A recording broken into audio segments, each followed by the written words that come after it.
Hey y'all, welcome back to another SJGames Live. I've got the beanie on, that means it's hobby time. We're doing one last stream before FnordCon 5, that's starting next weekend. And we're doing a little prep for it. I've got some bits of 3D printed terrain. It's a little bit hard to see black against black. I'll throw it up here on the rack. But these are little bits of 3D printed terrain that we're using for Car Wars sets, primarily. It's not like our own stuff. We're just painting it up, throwing it on the map just to give us a little bit more three-dimensionality to the maps. And I figured I'd paint some today because, the more we have painted for the convention, the better.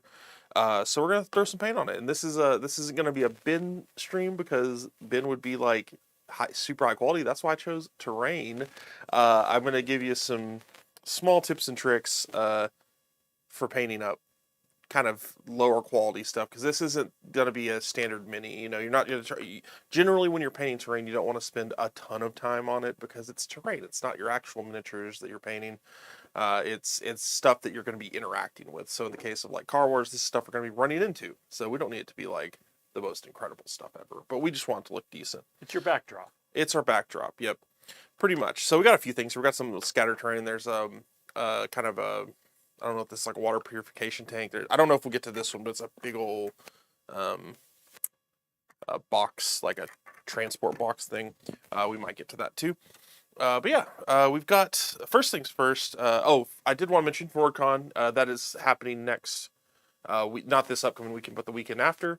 Next week we will not have a stream because we're going to be prepping for FnordCon. So if you have a chance to come down, if you're out of town, or if you're in Austin here, swing by. We're going to be playing games like Car Wars, the Fantasy Trip, all sorts of stuff over the next weekend.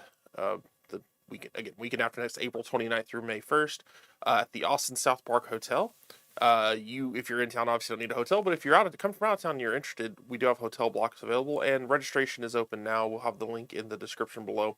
Also want to shout out a couple things that are going on right now. We did, for people that missed out on the Steve Jackson's Munchkin Presents Batman Kickstarter. Hey, I said it right that time. The time that it's not about it. But that backer kit is open right now, and it'll be open through the beginning of May. You can still get the Kickstarter edition, essentially the one that comes with the some extras with it. And that'll be the last time you'll be able to get it generally. There may be some extra on Warehouse 23 later when it prints, but until then you're going to need to, that's really the only chance for you to get them. And we have a Kickstarter going on right now. The Quick Quests 6 and 7, I believe is 6 or 7 or 7 and 8. I think it's 6 and 7 though. I think we're up to 6 and 7, and that one is for the fantasy trip. It's 2 new quests to add to it. We actually played through, if you go back in our streams, we actually played through a quick quest previously, at least most of one. We kind of gave you a sense of what a quick quest is. They're a pretty sizable little adventure that you can tack onto your own existing campaign, or you can just make it a one-off and just kind of do that little adventure and run your characters through it. They're fun. They're little trifold pamphlets. They're really inexpensive to get. We actually have a $10 pledge level that gets you the quick quests. It gets you Melee PDF, Wizard PDF, plus In the Labyrinth, and some other stuff too. It's like a $10, like you get a ton of stuff to start off. It's great for starting off. If you've never played the Fantasy Trip before, great way to get going. So check that out. That is ending soon. So let's dive into some terrain making. And if you have any questions, please let me know. So I'm going to say something about this before we get started, because there's a way that I generally paint terrain, and it's not everyone's cup of tea, because again, I don't usually care as much about terrain. I use a lot of rattle cans, so spray cans, like spray paints. You can also do airbrushing and things like that, but even then I don't like wasting my airbrush paint on terrain all the time. So in the case of stuff like this, sometimes what I'll even do is just take different colors of spray paint, like start at black and then go to like grays and browns and stuff like that, and just kind of hit it from a top, what's called a zenithal spray, where you're hitting it from like a top angle. So if you're looking at the mini itself, kind of an angle up from above coming down, because it'll hit the tops and it'll kind of leave the shadows dark. And you can hit different angles, different colors, just to mix it up and give you different varieties of colors without even having to do any brush work, really. I'll do that a lot of times. I wanted to do hand painting because it's a little bit easier to do on camera. I can't really bring a spray can in our studio and make Brandon and Jimmy and myself wear masks. So plus all the cameras and microphones and stuff. Exactly. So generally what I do try to lean on a little bit more when it comes to terrain, I didn't have a brown. I have Wargamer brown here, or Army Painter War Painter brown. But generally, I try to lean on cheaper paints when it comes to terrain as well. So you've got stuff like the acrylics. These what I'd call like Apple Barrel. This is the brand I always kind of refer to, Apple Barrel. But there's a lot of different brands of it. There's what's this one, Delta. We had a few in here, but Apple Barrel. There was another one here too, but that type of, you'll see these at hobby stores, craft stores, stuff like that. Joann's Fabrics, I think, even carries. Walmart. These are really cheap acrylic paints. They're not terrible. They're generally not what I'd consider hobby grade paints. But for terrain, again, I'm not trying to get like the best paints ever. I don't want to spend a lot of money on these pieces of terrain. I'd rather use something inexpensive. So generally, I default to that. But let's see. We got a few different colors here. I didn't have a brown really. We had golds, so I had to pull a brown in from the hobby paint, but it's not that much. There's just some palletization and wooden planks on this, and there's also a lot of metallics, and I've got something for that in a bit. But let's start with this one because I want to do some barrels. That's also going to be, I'm going to do some red on the barrels, and then we've got black tires and like wooden planks on the back there. So I'm going to use the darker brown for the wood. And Brandon, Jimmy, let me know if we get any questions. I'm not going to be looking at the phone there to keep track of it, so y'all just poke me if it comes through. So are these extruded printed or resin printed?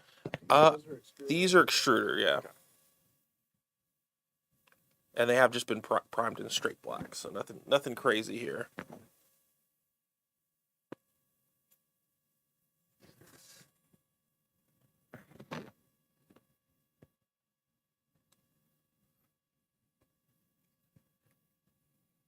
So technique-wise, obviously for base coats and stuff, I'm going to be using standard stuff, but generally the stuff I'm going to be leaning on is dry brushing, and I'm also going to show you a little bit of sponging, which is something that Brandon actually had some sponges. Thank you for bringing those in, Brandon.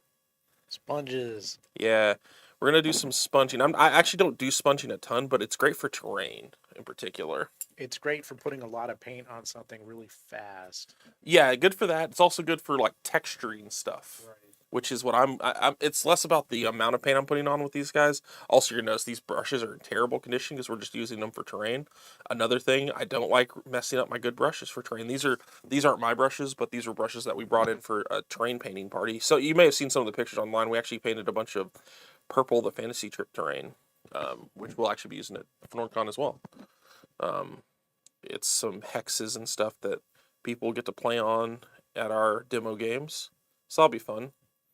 But we used a bunch of old brushes and stuff, and that's generally what I do. I try not to, again, it's terrain. I'm not trying to, it's not going to win a Golden Demon Award or something. I'm just here to get it on the table and use it.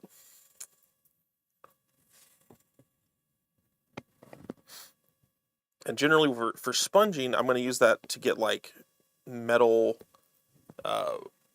like kind of distressed metal effects for the most part.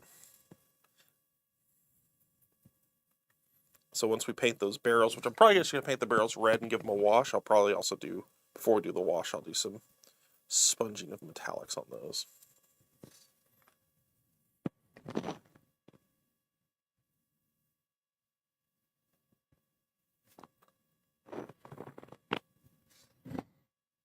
So I'm excited to use these. We actually had these in, if you checked it out on stream, some people were asking what they were.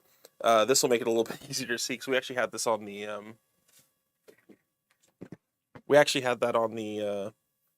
stream for the Car Wars stream was that last week? I think it was last week. We had this terrain on stream for the Car Wars game last week. Was that last week? No, not last week. The week before last. Yeah. Thank you. Sorry, we played Munchkin last week. But you'll be able to see it a little bit better now too if we use it in the future on stream. Before it was just kind of like an amalgamous, like little blob of black stuff.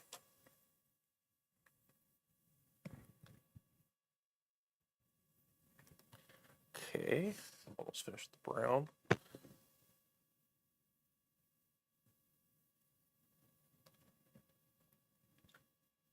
There we go. Yeah, there's kind of a fine line because you want terrain to look good, but you don't want it to detract from all the other models. Exactly. Well, you don't want it to be. You don't want it to like. Whoops. Back here. Okay. Trying to figure out where I'm at on the camera. I don't want it to be like more interesting than the models themselves either. Like I don't want it to detract. I also don't want it to be like, wow. I some people do. They want their dioramas and stuff like that. If you're doing dioramas, it's a little bit different, I would say. But for me, it's like, oh wow, this red needs a lot of shaking. This is older. Some of Eric's paints are a little bit antiqued. This one shouldn't be that bad though. I think it just needs more shaking. It'll Looks like you work. got another red over there. It's a contrast, Oh, so a okay. little bit different, but we may end up using it here as well.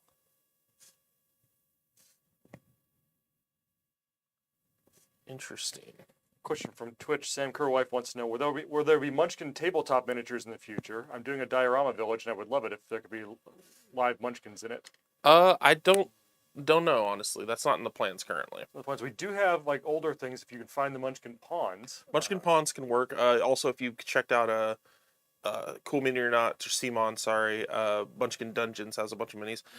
Jimmy, can I get your help with something? sure. What you need? Out in the lobby there's a Ward Painter box set. Can you get me a red out of there? This one's apparently just weird. I'll find you one. Don't know why.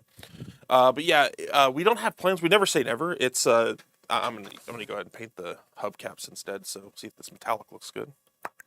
Oh yeah, that's much better. No plans. We never say never, but it could happen.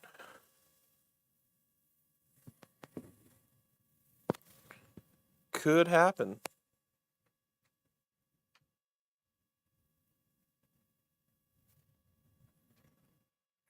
Thank you.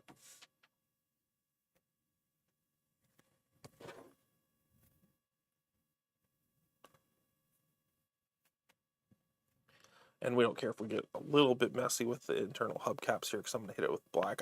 It is primered black, but I like to get a better coat on it. Thank you. Let's see if this one actually looks good before. Oh yeah, that looks great. Thank you. Yeah, there we go. And I believe, I'm trying to figure out what this is. I think that's a jersey barrier there. I'm going to do that in gray, I believe. Just to make that easy. Let's do a black. Let's hope that... you know what? For this, we'll use the craft paint. Because I do have a craft paint for. The one thing that craft paints don't normally have, like the style of craft paint, the cheap stuff, I don't know if they have good metallics generally. So you'd have to check that. I generally stick to metallics from hobby paint brands. But it's worth checking. Because again, this stuff is really cheap. It is nice in the fact that it's like $1 a bottle. Especially if you have something large like that cargo container to go through. Yeah, exactly. I will say though that you'll want to thin it some because it's not a hobby paint. It's definitely not a hobby paint. You usually want to thin your paints anyway, but just for that in particular, you definitely want to. Yeah, the craft store paint, it's very thick, but at the same time, it doesn't have very much pigment in it. So it can be really different to work with. It's compared to- finicky. Because the more the pigment matters because the more you're thinning it down, the more the pigment's getting diluted. And if there's not a lot of pigment to start with, it becomes a watery mess. So you gotta have a balance there. It's not the easiest to work with, but again, you can save a lot of money using it for like terrain projects like this. Don't have to use up all your Citadel or hobby or army painter or whatever actual paint you're using for your army. Because that paint's not cheap. Paint is not cheap. It's ultimately a pretty high cost for people, and I don't like wasting it if I can avoid it. It's not my favorite thing. So.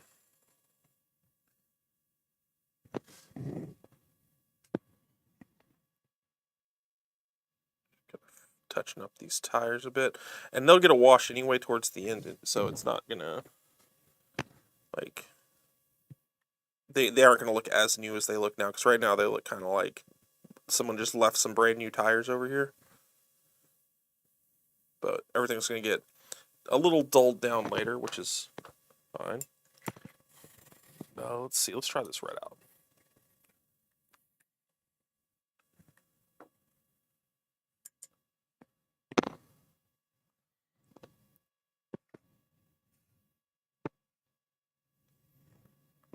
do. And this is going to look really bright, but again, it's going to get dulled down later.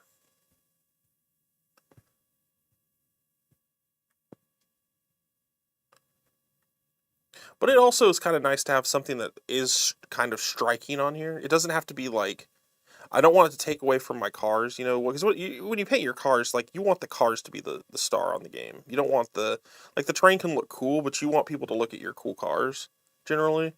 At least I do. So, but it's still cool to have some color that's not just brown, you know? You don't want just a bunch of, all your terrain to just be like black, brown, black, brown. So, I always like to have some kind of color like this on there. Yeah, it really helps add some contrast to the terrain, Yeah, so it's not just a big blob of nothing. Yep. Exactly.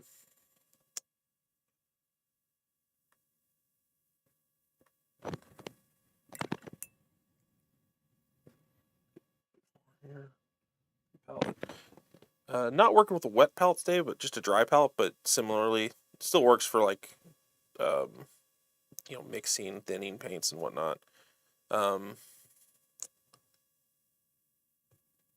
It's just, the difference between those two is wet palette will keep your paints active a little bit longer, they won't dry out as fast.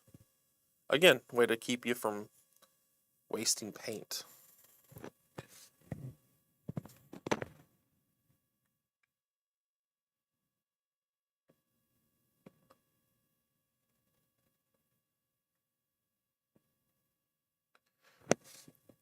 We mentioned Munchkin Dungeons a second ago. I actually never got a set of that. I need to check that out. I want to get those minis and paint those sometime. I've got one on. Well, I haven't gotten into the minis for it yet. I think my copies will be opened. You and I opened on stream virtually. That's right. I remember that. Was that your copy? Yeah. I remember that was earlier on in the pandemic.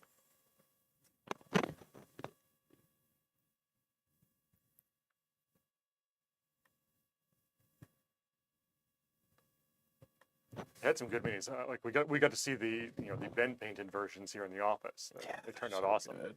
Uh, They're really good. They're good minis regardless. They're also largely they're simpler minis as far as the shapes and details on them, because obviously they're cartoons brought into mini form as opposed to vehicles and lifelike figures and stuff. Yeah, when you do like a big nose, there's not a lot of special detail to do on it. It is a big nose. Yeah. So.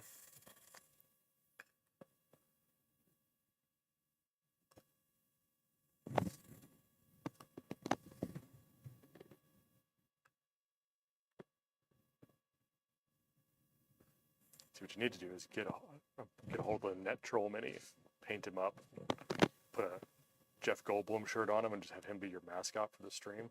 It is like my most well-known shirt, I feel like. Net Trolls is my favorite monster. I know he's your favorite monster. Like that's why you put a Goldblum shirt on him, and yeah, it's just me. We'll make him the splash screen for the stream and everything. We should do that. Yeah, I'll. We should just see if we can commission the art. That'd be fun. Be down for that.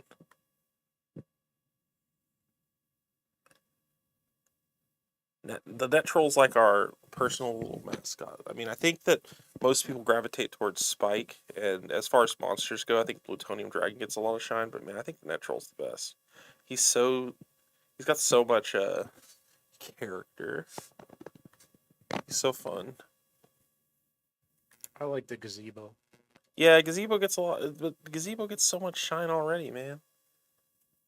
The Net Troll, we've also used the Net Troll with as much as the Gazebo, I feel like. Because the Gazebo usually gets a card. I don't think I've ever seen like a Net Troll shirt. That would be cool. So, this has been years ago now. But, one of not the artists that we're on right now, but we were messing around with, like, what would an anniversary version, like a really cool cover of Munchkin look like? And we did the Net Troll as the guy, and I was like, I need this to be real. It was like the cover was just like solid like white or parchment or something like that. And it just had the top of the net troll's head and then the name Munchkin above it. It was fun. Just kind of doing like a Kilroy was here sort It of was like a thing. Kilroy, yeah, but it was with the net troll. And I was like, that is made for me. So we've got the red. We're gonna do one more base color here before we start doing the kind of next level of stuff. I'm going to do a gray for this. There's like a little jersey barrier thing back here. I think that's going to be gray. So let's see if we have a hobby, or not a hobby grade, like a regular. Yeah, this looks like this is one of the other brands, Folk Art. I see that one quite a bit. Oh, it's got a child safety thing. That means I'm going to have a fail. Let's see if I can actually get through it. Yep. 2 hours later. Yeah, exactly.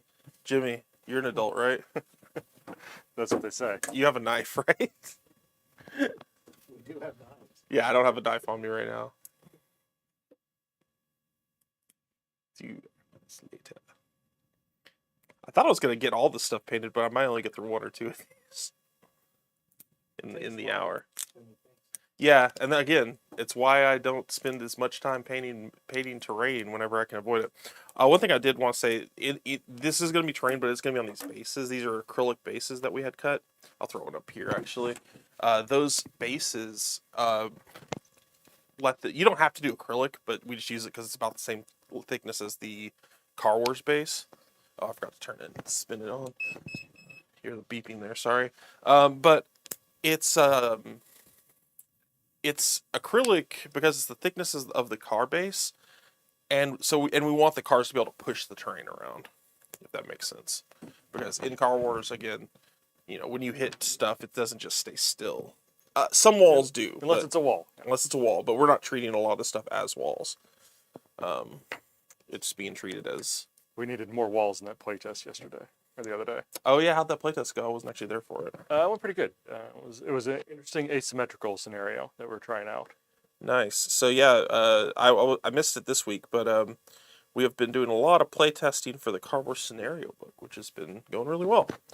Playing a lot of fun scenarios that Will's been coming up with, and balancing stuff out, making new content for Car Wars. So the first run ended quickly, so we adjusted and tried a second thing. There you go. Fox just crushed us on the first run through.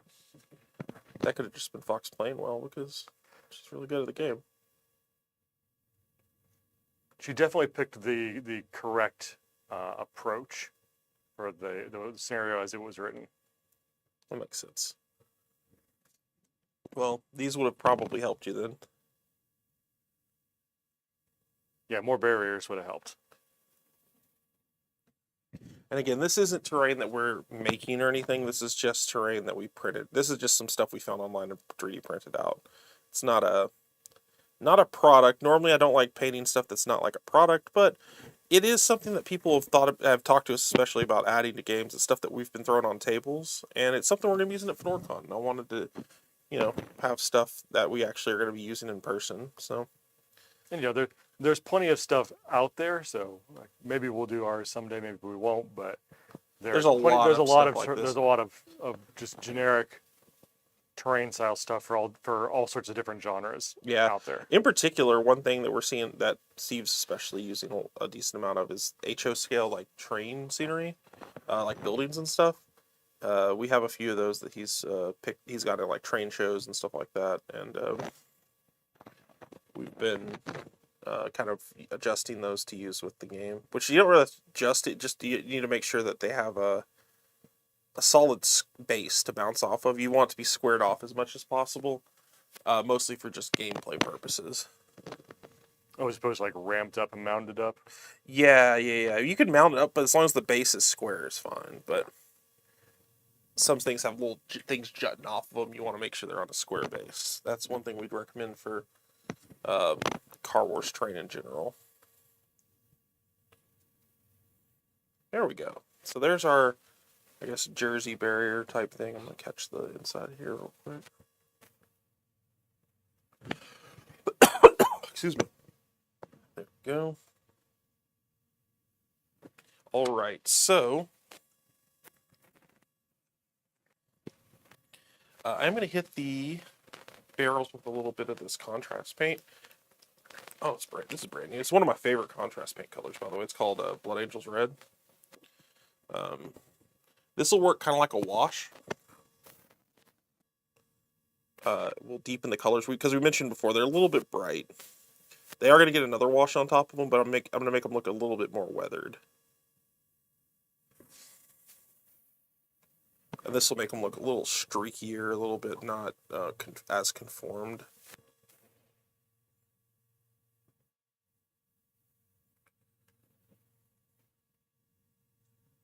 And it's almost like a built-in wash. You get a little bit in the shadows, too.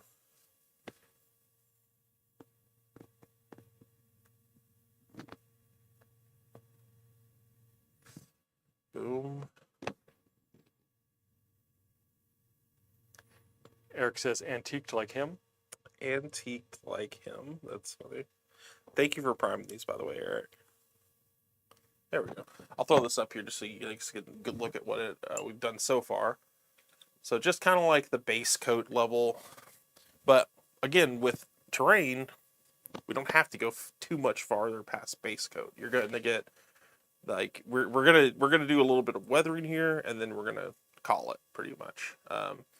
And by weathering, mostly we're gonna do some washing, and I'll do some once I do washes on other stuff. We'll show you how to do the little sponging, a little bit of that. It's nothing super crazy, but it's a pretty fun little detail you can do. So here's the what we'll call weather. No. We're gonna toss that a lot of this on a lot of this. So that's the equivalent here. Also known as instant talent. Yeah, I will say. So there's so instant talent was when it first came. I think we've mentioned this before. When it first came out back in the day, man, it was legit. It called instant talent. There's been some new stuff, man, that is kind of like this since it's been around a while. I've kind of started defaulting to different stuff as instant talent. There's a new. Have you ever seen Dirty Down's Rust? No. Oh my God! I'm trying to get a bottle at a good price right now. So it's this rust effect, and it's the greatest rust effect I've ever seen in my life. It's one of the best effect paints I've ever seen, period. It's just perfect rust. On Twitch, Compass Rose asks, is it advisable to wear latex gloves when painting figures, or do they just get in the way? For me, I don't like wearing them just because it's not that they get in the way. It's that sometimes I just lose grip of stuff. But you can. If you're worried about getting paint on your fingers or something. I almost always wear latex gloves. Yeah. But I'm almost always also airbrushing and stuff. So yeah, when I airbrush, I'll wear gloves. I started to because I was really tired of. Well, there's a reason I've got a silver fingernail right now.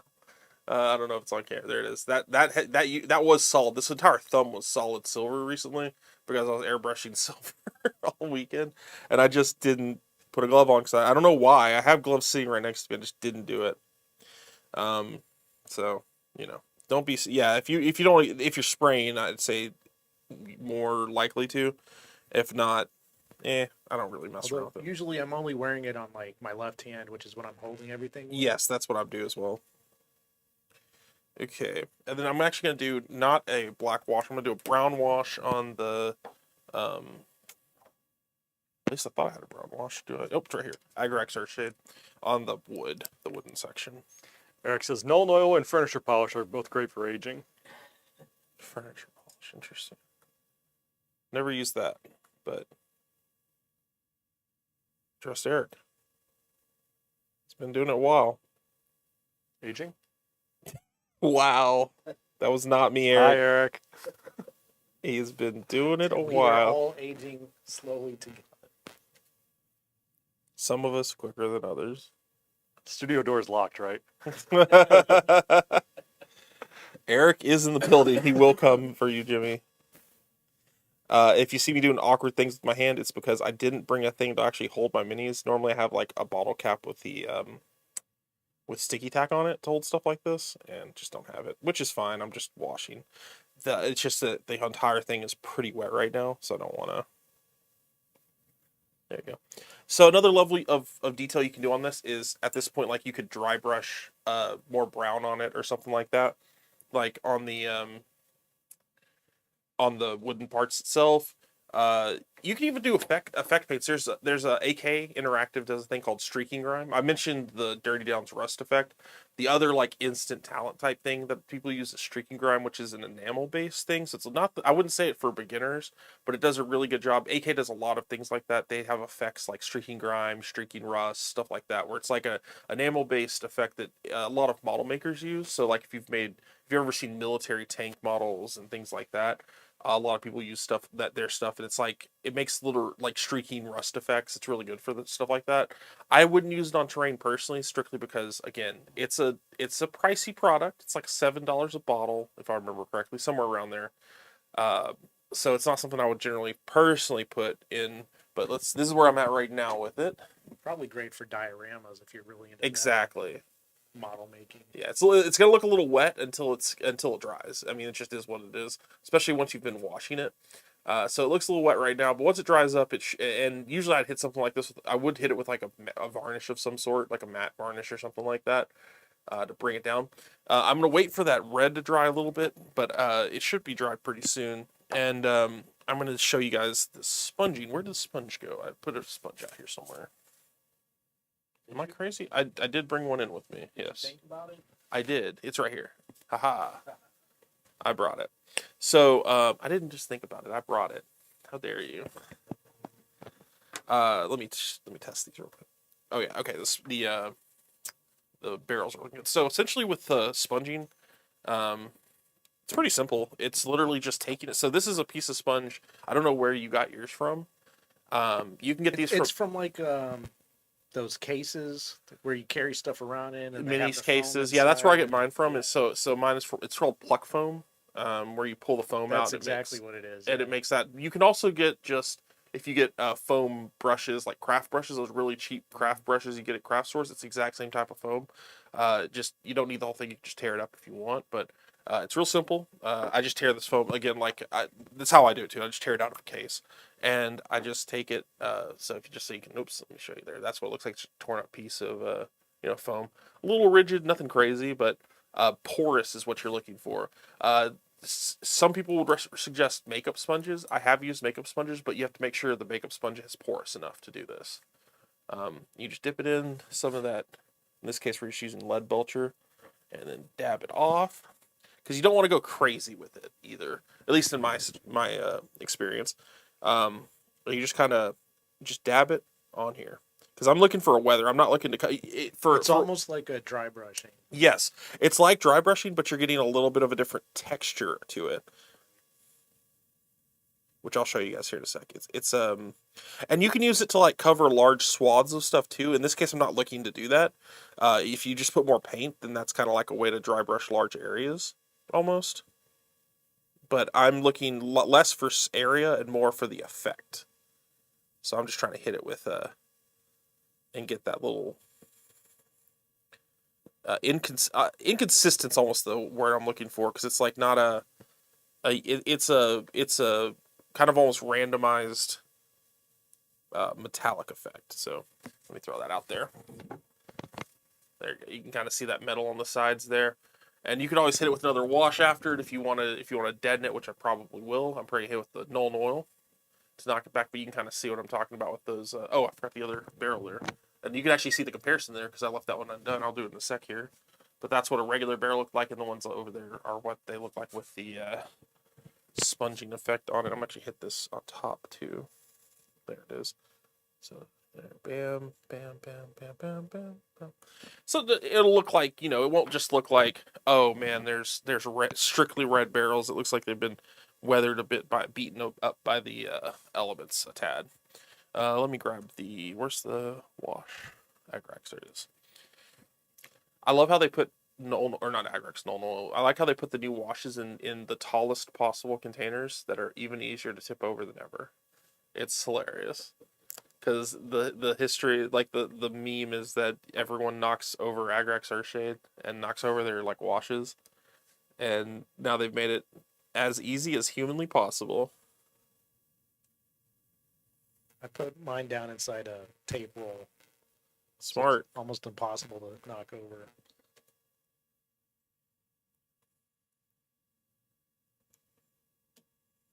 That's very smart.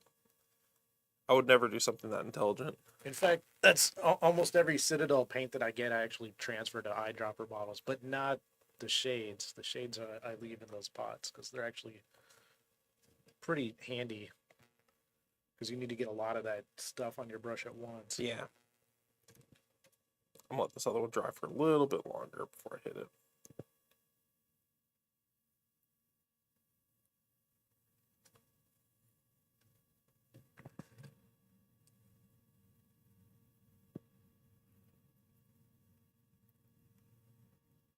There we go. And you know what? I'll do one last little step to show you guys a little bit of dry brushing. I've got a lighter brown here. I'm not going to do a sponge technique. I'm actually going to do a dry brush on this. And this will be just on the wood to give it a little bit more of a weather. For this one, we'll do a little bit of a different brush. I have a really big dry brush here. I don't think I want to use that, though. We got a question on Twitch about the Fantasy Trip project. That's coming Yes. Yes. up. For the Quick Quest 6 and 7, will PDF pledge levels have access to physical add-ons in the backer kit? Most of the campaigns generally explicitly state no, but don't see anything specific about this campaign. Generally, they don't for this, no. I believe the answer is no, but double check. You might want to ask that on the campaign itself. Daryl will probably know for sure. And also, thanks, by the way, the $10 PDF pledge is a sweet deal for those curious about TFT. Thank you. Yeah, I thought so too. That's honestly one of the best deals we've done on one of these, and I want to make sure people that haven't played it know that it exists because it's a really sweet deal, especially for people that have asked questions and didn't want to jump in necessarily because they don't want to jump into something they don't know much about. But $10, you get a lot of stuff. It's hard to go wrong. There we go. So all we did here was dry brushed a little bit lighter to give it a little bit more of a texture to it. Again, just to make it look a little bit more weathered and beaten. And we did a bit of a wash on the cans here. So they're not just red and silver. They're going to be darkened quite a bit. And I think we're going to call it. You could also do a gray dry brush on the, tires maybe. You could even do brown on the tires just to make it look a little more weathered on the tires. I was thinking on gray dry brush on the jersey barrier potentially. But, I mean, again, this is really small. Let me actually have a car here for scale. So, like, for scale, this is what you're looking at. And you're going to be looking at the cars mostly. But now there'll be like a small bit of, color. A small pop of color on the board somewhere with it. And again, it's really bright now, but it's showing a lot because it's wet. It's reflective. Once it dries off and once you hit it with like a varnish or something like that, it'll make it look a little more weathered just naturally. And what time is it now? How long did that take? Not super long. About 40 minutes. That's not super long. Not super long at all. What we'll do is instead of doing another one of the small ones is I could start dry brushing this so we can get some progress on this bad boy because I think this is going to be mostly gray. I want to say I can't imagine we do another one that's not because I guess it's metallic, but I think we'd start with a gray on this. Yeah, let's do a gray on that. But yeah, that's to give you an idea of scale. And this is the thing we're going to start on here. I actually could do the top because that's a lot of metallic here. I don't want to do the top. Actually, I'm going to break it. So let's do this one. Yeah, let's mess around with it. I have a lot of gray on the palette. This one I'm going to do dry brushing mainly, so we are going to switch to a pretty big dry brush here. Because again, it's terrain. You don't want it to take forever. And if you do, if you just paint it naturally, it could take a while.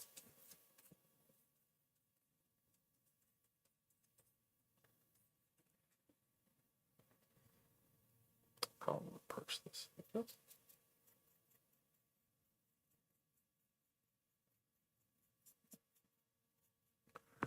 It's hard to not showing up super well on here, actually. wonder if the base is already too gray.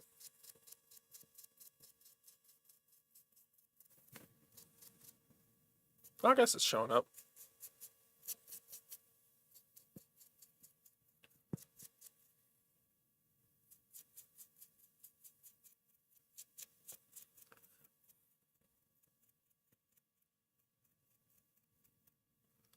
I think these are supposed to be like retention ponds or something like that. Or whatever they're called. They're like water storage tanks or something. I know Eric actually did one of these. Inside of it, he did uncured resin underneath cured resin to make like a liquidy, it's like there's resin in it, but underneath it there's like uncured resin that like floats around. It's an interesting effect. Just like some UV cure resin. Sounds toxic. I wouldn't handle the. I wouldn't. Well, the uncured resin. It's all. It's inside, right? It's all contained. Yeah, the top is just cured UV resin. It's not toxic. Just don't drink the resin underneath it. Don't leave it outside in the hot sun. Yeah, don't let it uncure. Yes, yeah, that's actually a good point. That is a good point.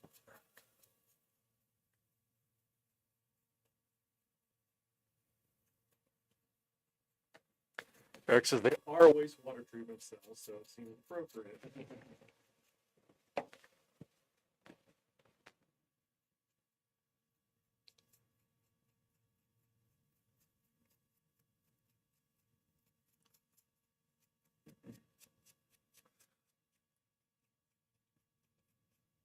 So this is definitely one where I would end up doing probably some form of sponging on.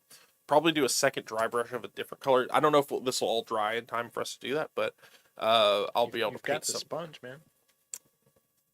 Yeah, it's not about the sponge itself. I'm talking about the dry time. Oh, because we're painting the whole thing. But what I would do is do another dry brush of maybe a different lighter shade or darker shade of gray, and then do some sponging of like, instead of doing a metallic sponge on something like this, or you could do a metallic sponge too. Do metallic, or you could do something like a brownish color or something like that to give it more of a splotchiness. Like there's breakup in the actual paint. If you're wanting to make it look like a weathered piece of machinery. Which it pretty much is, right? yeah, I end up usually near the bottom or where the ground is. I'll put like browns and greens and just kind of grunge it up. Make it grungy.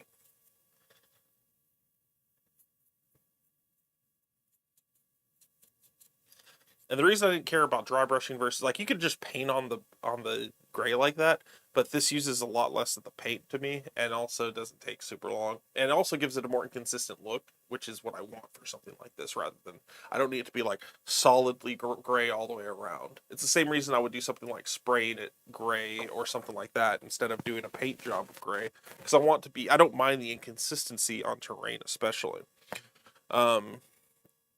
Now, for these metallic bits, I am going to just paint those on standard, though. Oops, went a little crazy here. Let's soak that up. Got water everywhere. That's why I took the playmat off the table.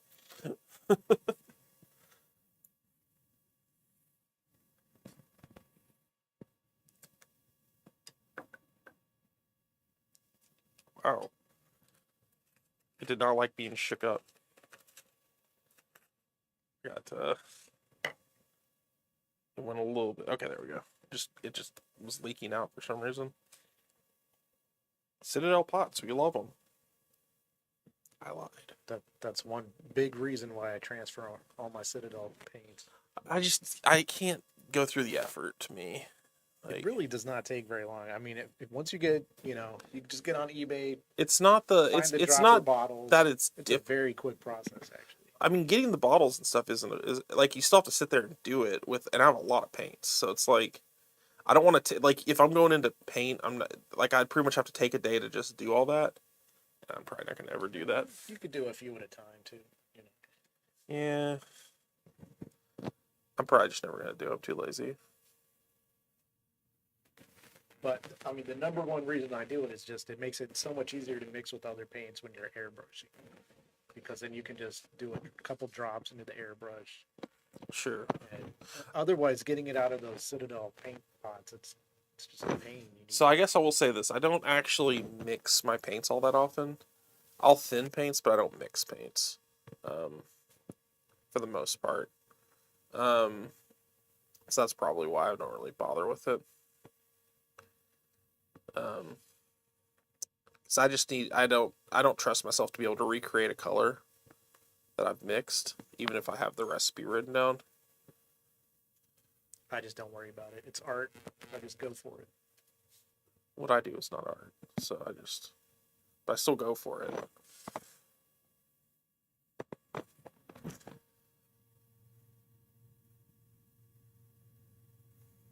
I also don't airbrush with my Citadel paints all that often. Although I do have they have an air line, and I've used a couple of those to try them out.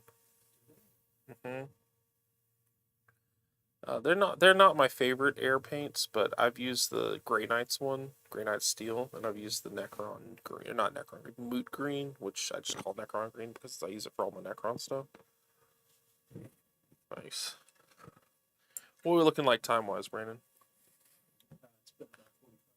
Okay, cool. Okay, I think this is dry enough where I could probably hit another dry brush, but I don't want to hit it all over. I'm gonna, let's see, pick one of these colors here. I could just do the black. Let's see. No, I don't know if I want to do the black.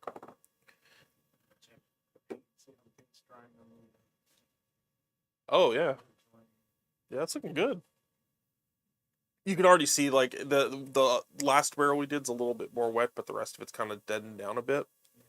And, yeah, you hit that with a varnish, and it's going to look even better. So here's an example of the terrain here. Why we do that with the terrain, so this can bump it and move it. Because these are not going to be, these generally we don't use as static walls. They're made of, like, loose amalgamations of stuff. So we tend to want to use them as stuff you can push around. Most likely it'll be glued down on those bases. So I used a dark, I'm thinking about bringing it up to a lighter white. This one is, we got a granite gray. So I'm going to go with a granite gray. We're going to try that one out. This is actually one of my first times ever using, whoa, that one's really liquidy. This one may be almost dead. You know what, instead of that, we'll use Mondo Llama. What is the... comfy... Yeah, comfy sweatpants is the name of this paint. I use some of that. Yeah, this is the stuff we used on the terrain outside. So this was used on a lot of the...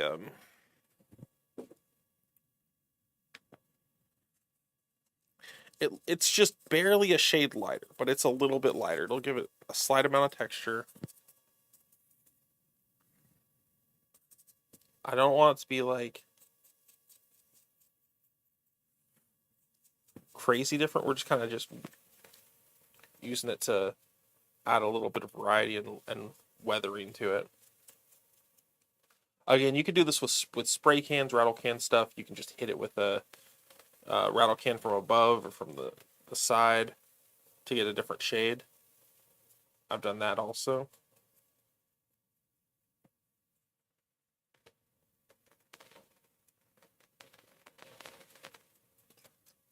Trying to make it kind of streaky, almost like water's been running down this thing after years of rain or something.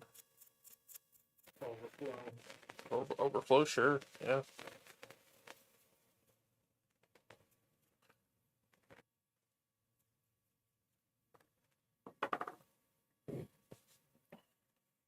I'll throw it up here just so you can kind of get it. It's going to be a lot of gray, but you can kind of get an idea what we're going for there. Let me slide these out of the way. My jackal that we painted a while back.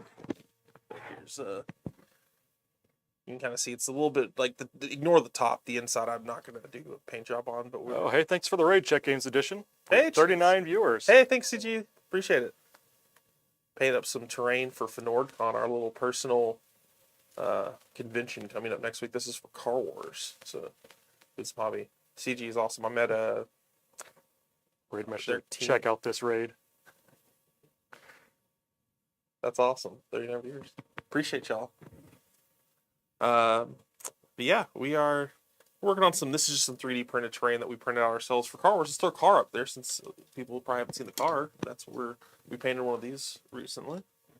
That's one of my that's my personal one that I painted on stream with Turbo Dork paints and some other paints. Really like the way that came out. But yeah, we're just messing around with some paints here, doing a little hobbying. Let's see. You know what I'm gonna do? I'm actually gonna use this green. I think I'm gonna use a little bit of the green, and we're gonna try something, Brandon. We're gonna do your spongy thing, your green sponge at the bottom. Because I want to do some. What scale is this? This is a roughly 1/64th scale for the Hot Wheel car. scale. So if you Hot Wheel scale. The terrain is generally HO scale. Yeah. So it's in that same ballpark. And as far as what 3D printer did we use, I think this is probably on the Ender. Probably the Ender, because I think this was all filament. I think that's the main one that he's printing. It's Ender 3 Pro. Okay, so I know because I bought it. There you go. And we just redid the studio setup a couple months back to get things a little bit better set up in here. Got a game topper in here and some shelves and backdrop, so got it looking nice. Trying. Thanks. We're trying. Thank you. It's been a lot of work. Today we're just doing a hobby stream, so just getting some stuff ready for next weekend. Yep. What were you guys doing?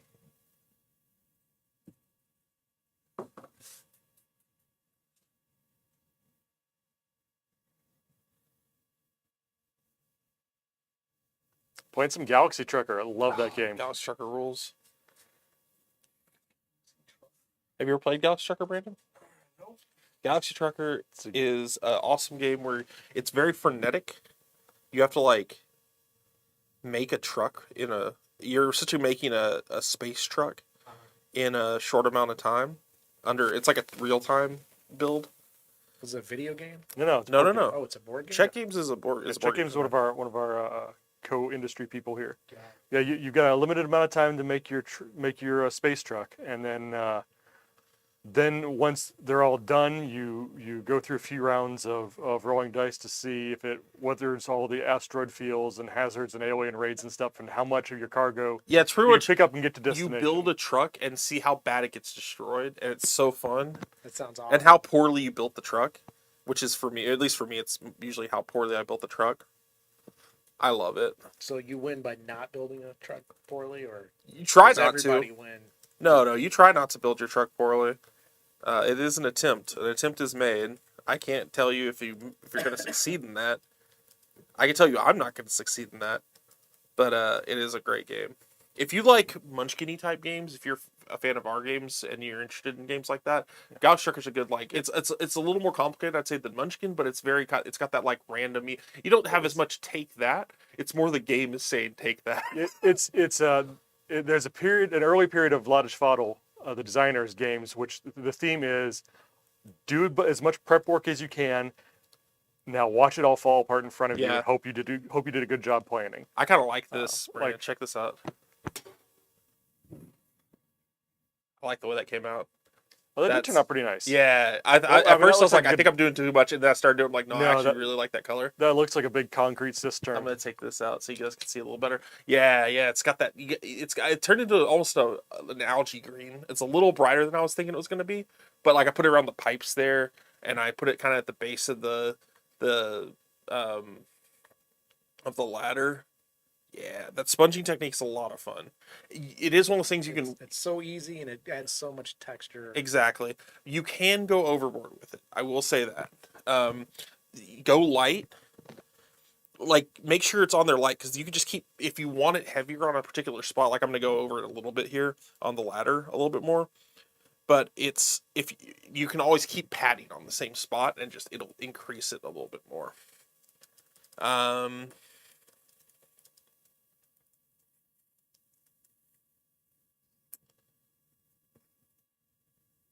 Nice.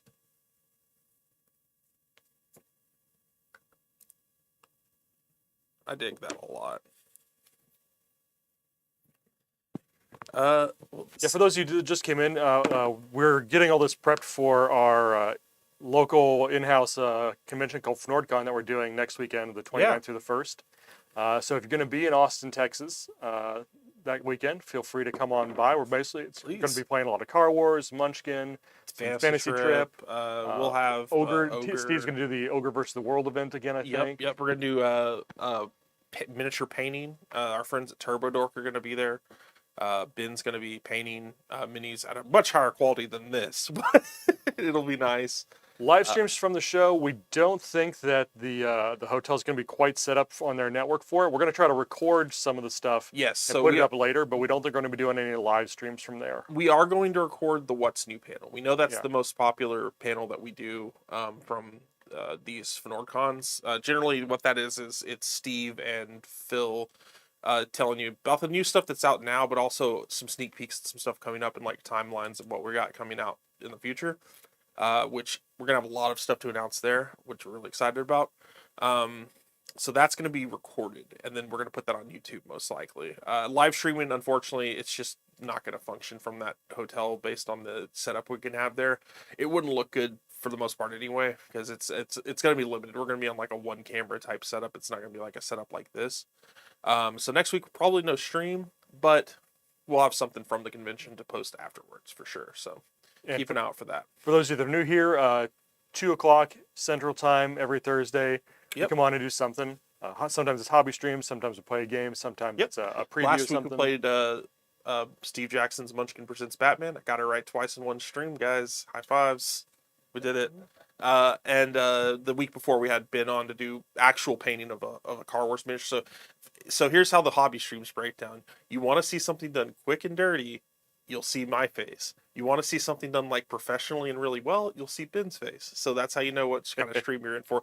This is like teaching you how to use a sponge to make paint appear on things. And then Ben's, it's like, let me show you how to glaze something professionally. And if I put 100 hours into this mini, it's going to look amazing. Actually, he does a really good job of making stuff look easy and teaching you how to do it at a very basic level. So it's actually awesome. Ben does a great job of transferring his immense painting knowledge into to make some really cool stuff. He actually painted up, we have these 3D printed crabmen that are going to be part of the swag bags. And he painted 2 of them in, like, I've painted 2 pieces of terrain in kind of like quick and dirty methods. He painted 2 crabmen in like professional ways in like an hour. And like one of them looks like something I wanted to like have in my home and frame or something. It looked great. It looked like he was like, I'm looking at a reference of a blue crab and he just painted it to look exactly like a blue crab. It looked really good. But it shows you what you can do with those sculpts too, because we have those 3D sculpts that, so if you've checked out the Fantasy Trip Foes, that's our 3D printable miniatures. We're going to have a lot of that stuff. Winter Tree, Jean is coming, Jean McGuire. She's going to have a booth of showing people like the basics of 3D printing, giving you a rundown of how 3D printers work, things like that. And, so if you want to get into the hobby within a hobby, so to speak, that's how we got this stuff. It's nice. We need to get a whole bunch of those and turn on the Crab Rave music. Just have a Crab Rave at FnordCon. Crab Rave. I mean, I'm going to be there till midnight on Saturday. I'll need to do something. No, the show's in Austin, Texas, Compass Rose. Yes, we'll be. It's basically about a half mile from the office, I think. Yeah, Austin South Park Hotel. We actually still have hotel rooms in the block available. We have a hotel block if you want to hang out in Austin for a weekend. It's a fun time. We'll have fun at the convention. It's a small little cozy affair. We're not gonna have it's not like hundreds and hundreds of people. It's probably gonna be like 100 folks total in the whole place. We'll hang out and. This is the first year we've actually had it in a hotel instead of a little conference center. It's the first time it's been in a hotel. It's also the first time since the pandemic started, because we pretty much had our first one and then the pandemic started. And then we had virtual FnordCon. It's been virtual, so we expect it to be smaller to start off, and then maybe we do it and the next one live again after that. It'll be a little bit bigger. the anticipation at least, because it's tough to get people out during when things are still a little times. uncertain and stuff. Yeah. Exactly. I think that I'm going to call it on the green. I'm going to throw it back up here. I did a little bit more. It probably won't be noticeable. Brady, you want to switch that to the turntable? I did a little bit more just to try to liven it up, but I really like that effect. I'm going to steal that for some personal projects, I think. It's just got a nice little tint to it. It's not like super crazy, but it looks a little bit like a natural growth, Just like it's been sitting for a while. Yeah, exactly. How are we looking on time, Brandon? I'm trying to make sure I don't start on something that goes too long to fit within our hour. We just hit an hour. Just hit an hour. I'm probably going to hold off on this lid then. There's a lot of tiny details on here. I'm going to show to you guys what it looks like. For this, it would be similar on the edge. I'm going to do that in most likely gray. And then just do a metallic in the middle. You know what? I think I might be able to knock this out. Let's see how much we can get done. Is it? Are you guys okay? Yeah, we're good. We're good. Okay, I just want to make sure it wasn't like.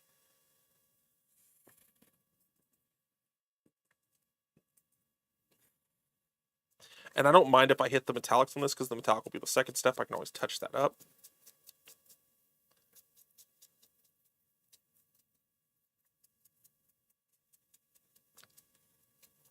And we're just doing, again, quick and dirty. This is all dry brush method for the concrete-y spots because I don't want it to look necessarily super uniform. I don't mind if it's actually inconsistent. Like right there, I accidentally changed to grays midstream. Maybe not that inconsistent.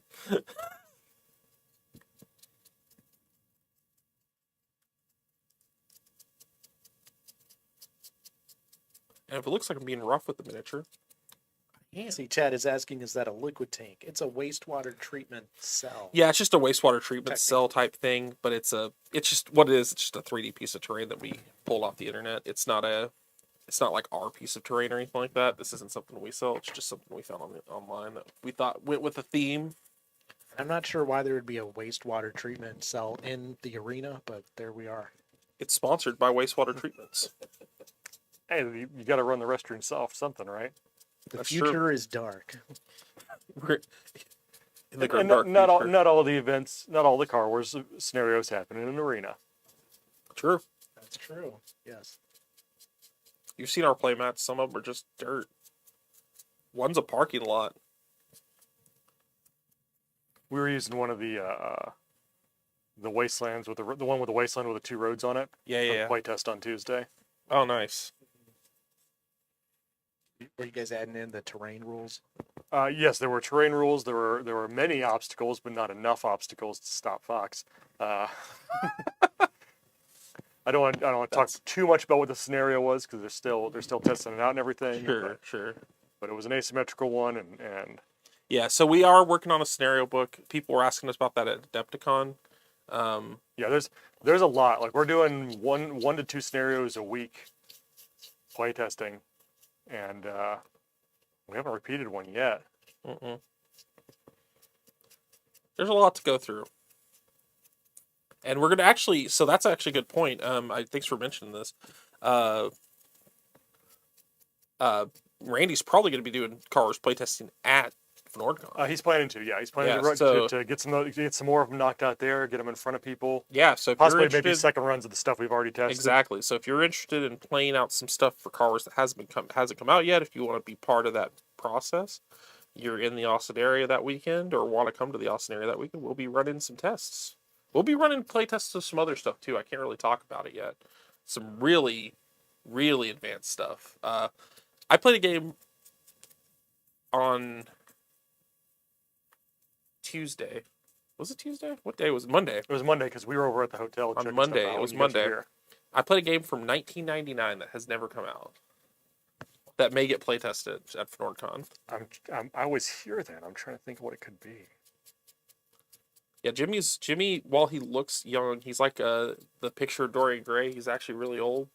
He's been here forever. Someone like 735 or something. Is that what that weird painting you've been hiding in our offices? Jimmy? Yes. Yeah. He's transferred the painting. It's the painting of Jimmy Bragdon, but it's now like the TikTok of Jimmy Bragdon. It's moved to virtual networks. Like I have this one TikTok that just stays online, and if as long as it gets views, I don't die. See, the problem with all the vampires and liches, they've got like the one thing you can destroy. If you just virtualize it and back it up, you're good. I have an NFT myself. No, I don't do NFTs. Oh no.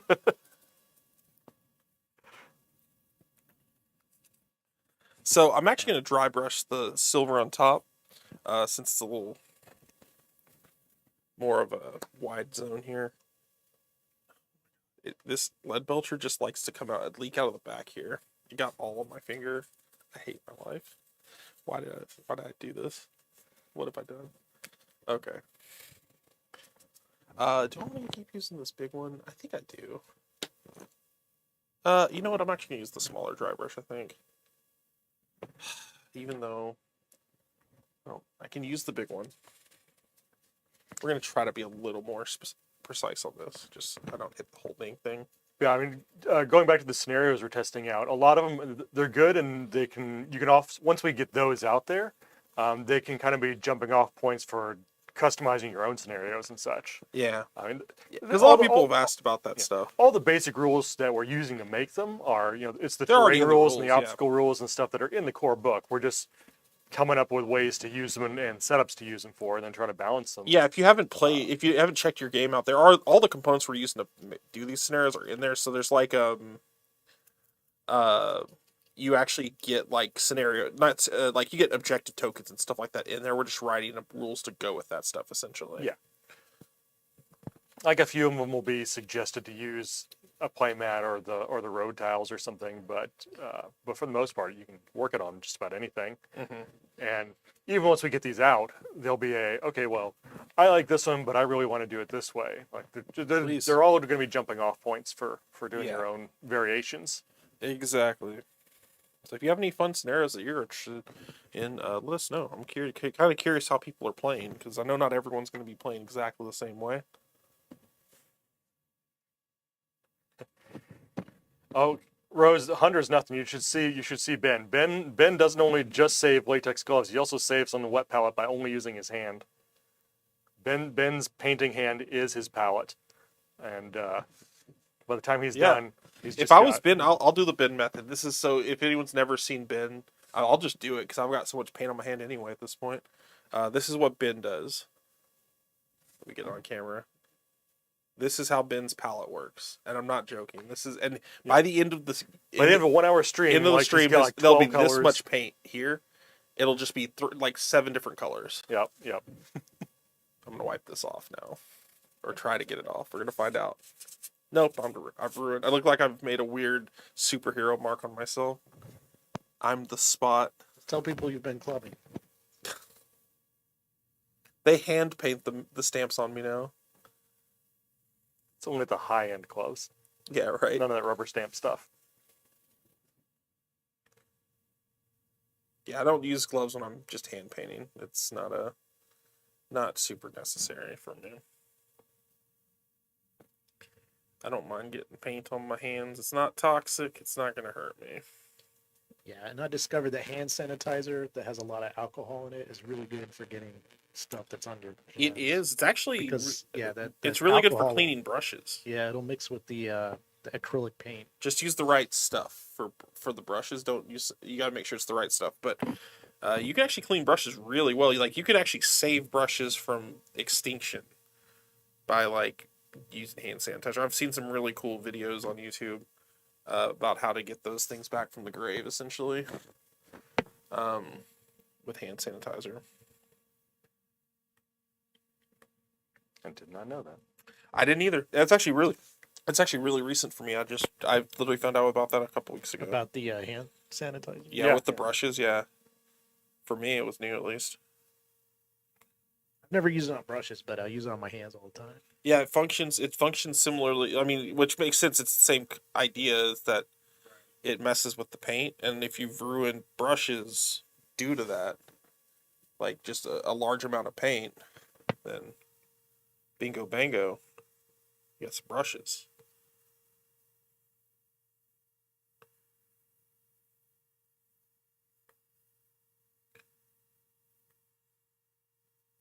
Imagine though, you got to check the ingredient label because some Yes. of those have Yeah, for moisturizers sure. and stuff in them. That's exactly what I meant when I said make sure you get the right one. Yeah, you gotta. It's definitely one of those things where it's like you can't just get like like any old Right. thing.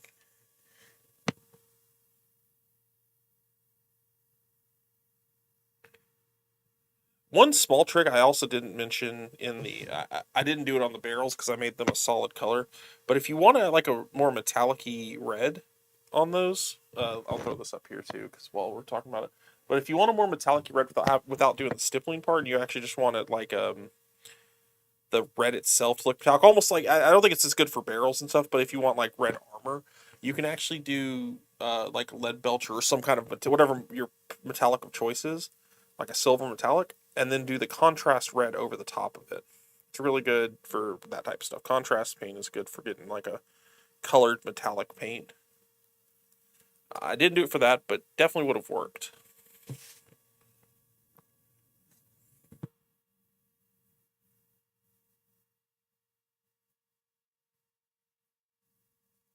And if I'm nothing if I don't like shortcuts, so that's a really good shortcut. Not yet. That is something we're talking about. Right now we have we open one up for the weekend of the convention. Yes. There's notes on our convention page about there'll be like a link once that opens up the weekend of the convention. And we have a few community discords that we some of our staff hop up in for specific games. We don't have one dedicated of our own just yet. Just yet. We did at one point run the Munchkin CCG one, which was a good that was going to be like our ground test for doing discords, and it worked out pretty well. So it's something we've considered bringing back in a more specific, like official, I guess, way. So keep an eye out for that. That is something I think I would probably like to bring back. So I'm going to do some washy wash down here in the whatever this is. It's just like the ground with a bunch of crap on it.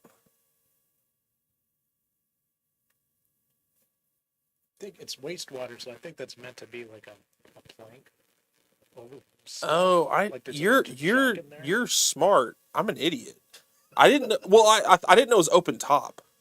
I thought I was looking at the top, but no, you're right. This is supposed to be like a bunch of crap in water. Which I don't actually have a good blue for it. What I'd probably do, actually, ooh, that's interesting.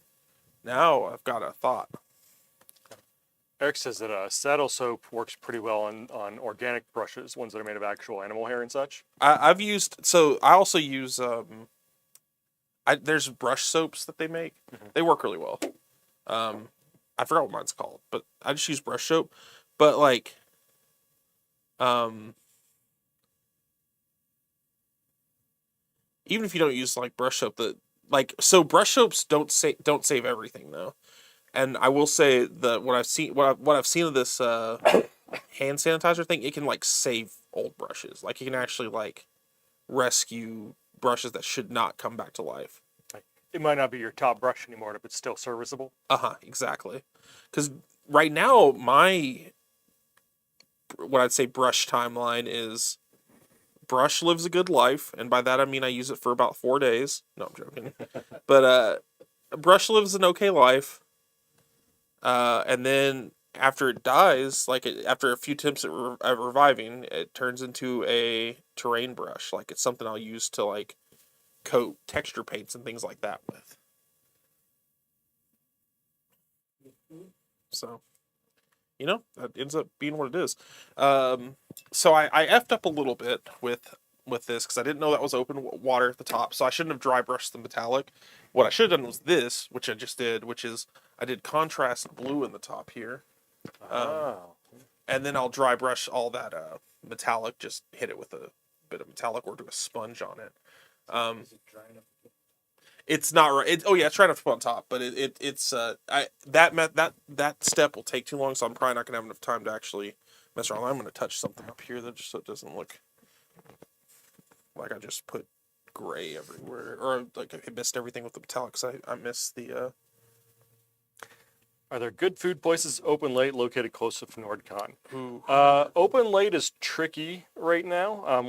I've been doing a late night weekend show, and we found that post midnight, a lot of the stuff that you would normally expect has a lot of them have limited their hours as they've come back, and they're not quite back up to full yet. So I would say your best bet is probably going to be to check with your phone map or Google Maps, Apple Maps, something like that when you're here.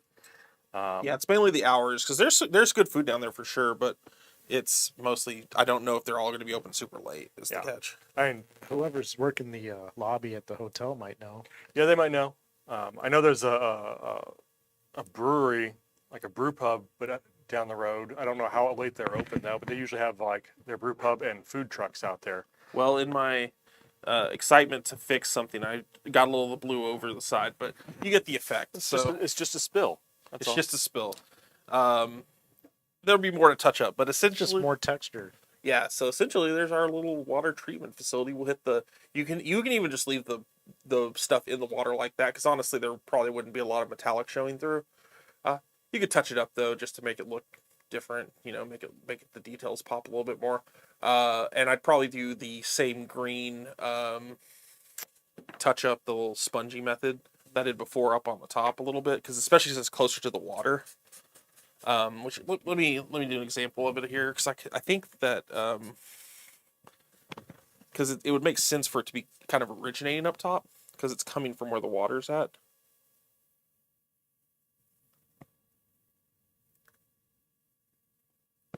You hit that walkway a little bit.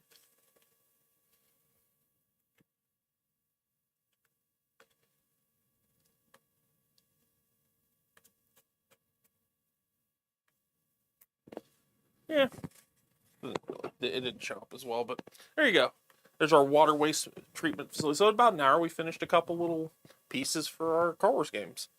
I think those look pretty good for what they are. We'll put the car next to it for scale. Car's a little bit big on the water waste treatment, but it's not too huge. It'll be good for terrain, essentially. Yeah, again, the train's a backdrop. Yeah. Sometimes an obstacle, but it's not the star of the show. It's the car. Exactly. If you look at it, the base, honestly makes it look a little bit bigger, especially for like the car. If you just put the car next to it, makes a little bit more sense because the cars are pretty big to begin with. Yeah. And so the terrain we're using is HO scale terrain, which is smaller than 164. Than 164, which is the cars are, but we don't want huge terrain out there by and large. Yeah, you need space to actually drive around on the board. Yeah. But yeah, I think that came out pretty darn good for about an hour, and that's about all I'd want to spend on terrain in general. Is like you don't want to. Again, I'm lazy when it comes to terrain. I paint the minis. I spend my time on my minis, but terrain, I just can't be bothered. I want to get it done fast. So I think that'll do it for today. I hope that was at least somewhat informative. Some stuff that we don't get to normally do, like using sponging and a lot of dry brushing. A little bit of weathering, stuff like that. So I thought it was pretty fun. We will be back for more hobby streams, obviously, after. But if you are at FnordCon in a couple weeks, we're going to be doing paint and takes. You'll actually be able to paint minis on site. Ben will be there talking about painting as well. We'll be doing a lot of hobby type stuff. Plus Turbo Dork, our friends over there, are going to have paints there. You can pick up some of their stuff, I'm sure. It'll be a blast. So if you're in the area, check out FnordCon. Appreciate the raid from SJGames. Check their channel out as well. We appreciate that. And yeah, we won't be streaming next Thursday like normal. We will be at FnordCon. Tune in for that. And we'll be back to our normal regular schedule the week after. Thank you guys for watching this week. We'll see you next time on SJGames Live. Catch you later, guys. FnordCon.